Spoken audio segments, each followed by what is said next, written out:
If you haven't seen the Tubi original movie Suga Mama, then man, you gotta check it out. Spoiler alert. Let's go. You mean so much to me. More than you'll ever know.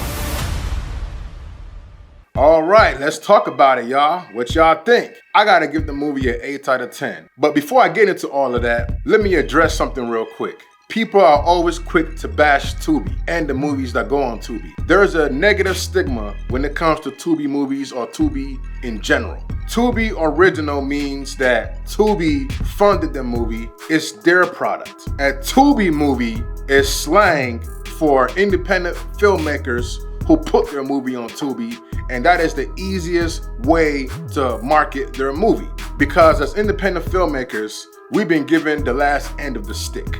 We are drowning in a saturated world full of movies, videos, content, what have you. You have to market your movie as a Tubi movie. It doesn't mean that Tubi shot it or produced it. It just means that it's on Tubi, and Tubi movie is just the easiest way to market ourselves. I just have to address that because people get confused. All right, so now let's get back to this review. Let's start with the title of the movie. That was the best title for a movie like this. And for two, I know the title is a little deceiving, but it fits the nature of the film. And honestly, watching this film gave me a thin line between Love and Hate and Get Out. Those two films seem to have inspired this movie only because of the stuff that was going on. Let's start with Veronica. Veronica was crazy as hell. Just like your typical crazy person in a thriller movie. But when you take a magnifying glass and look at her, you can just tell she was just plagued.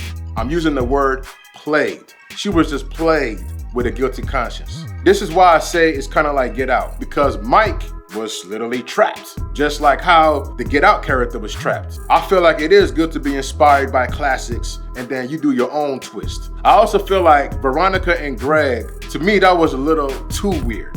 I felt like their relationship was kind of foreshadowing what was going to happen. But I always knew it was something off about their relationship. And it also makes sense to why Veronica invested in Greg's business, because she needed a high-skilled doctor to be under the radar and to be on the type of stuff that she was on. The way Mike is introduced, they introduce him as somebody that's intelligent. He has common sense, he has charisma, he has confidence, and he's mature, which is why it makes sense that he's messing with older women. But Mike was pissing me off. You know, it was too many clues, too many hints. I mean, for example, you see a picture with her son in the same shirt as you. I'm just saying, like, I would have left right then and there, but he stayed. And I like that scene because it was shot very well. You know, it was low lighting.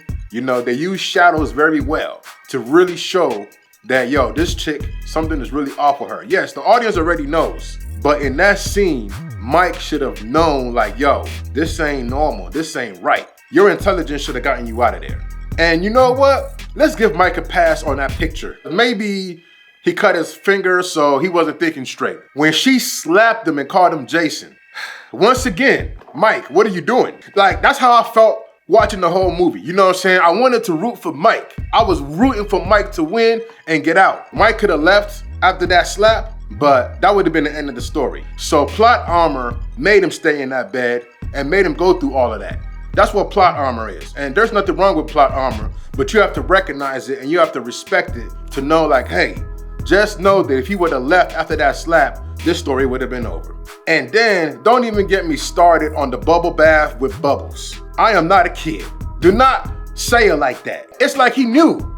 It's like Mike knew he was being treated like a kid and all of that. He had the instincts, but it just wasn't clicking fast enough. It just wasn't clicking hard enough. I thought when it came to therapy, I thought therapists were supposed to be able to, like, see through stuff like that, because she slipped up when she told the therapist about how she wasn't trying to treat Mike like a husband. She was trying to treat him like a son. That right there was protected once again by plot armor, because what did you just say? The therapist did react, but she didn't do nothing about it. It's like she heard it and then she just ignored it. The fact that Mike was able to escape and still ask Greg for help was insane to me, because had that had been me, I probably would have stole off him and kept running, because you're in on it too.